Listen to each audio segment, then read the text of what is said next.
We're growing up in a Facebook, Instagram world. In other words, we're good at putting filters on things. We're good at showing people that life is amazing even though I'm depressed, right?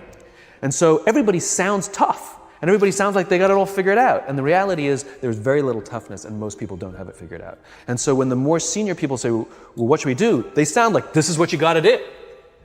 And they have no clue. So you have an entire generation growing up with lower self-esteem than previous generations, right? We know that engagement with social media and our cell phones releases a chemical called dopamine. That's why when you get a text, it feels good, right?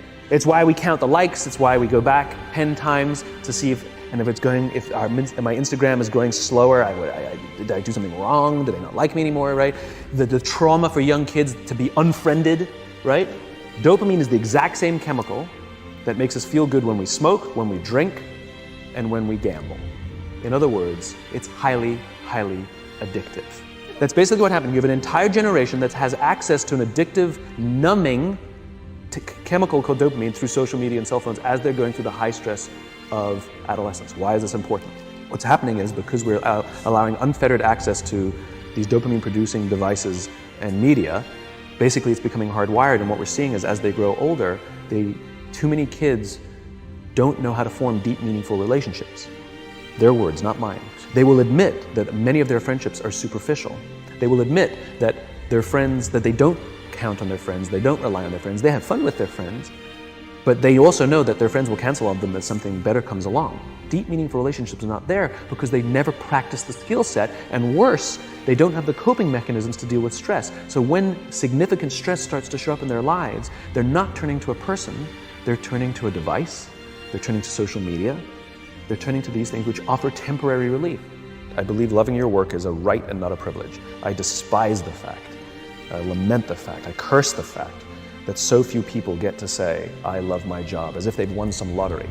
You know, you go out with your friends and somebody says, I love my job, and everybody goes, oh my God, you're so lucky, right? That to me is madness. Everybody, the vast majority, should get to wake up and say, I love my job. It is a right, it is a God-given right that we should love where we work. And we should demand it. We should demand that our leaders provide an environment in which we want to come, where we want to care about each other, where we feel safe to express our vulnerabilities and our fears and our concerns, that we're open to correction and discipline and feedback, that we're not defensive because we know that it's being given to help us improve and grow, and we want to improve and grow. And in turn, we will help others improve and grow. Because when we feel safe, when we feel that our leaders care more about us than a number. They care more about our lives and our confidence and our joy and our skill set, more than some short-term gain. That they care more about our priorities than the priorities of some disinterested external constituency.